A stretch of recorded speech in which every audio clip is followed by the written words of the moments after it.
Hello everyone, welcome back to How to Daily. So you want to play your favorite Steam games on mobile without needing a PC? Today, I will show you how. Start by downloading the Steam Link application from your mobile device's app store. This app lets you stream your Steam games to your mobile device without needing to be on a PC.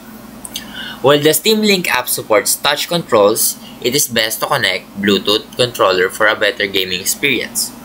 Pair your controller with your mobile device before launching the app. Open the Steam Link application and sign into your Steam account. The app will automatically search for games in your library that are compatible with mobile streaming. Now select the game you want to play from your Steam library and start streaming. The game will run on your mobile device, allowing you to play wherever you are. And that is how you play Steam games on mobile without a PC. Now if you found this video helpful, please leave a like and subscribe.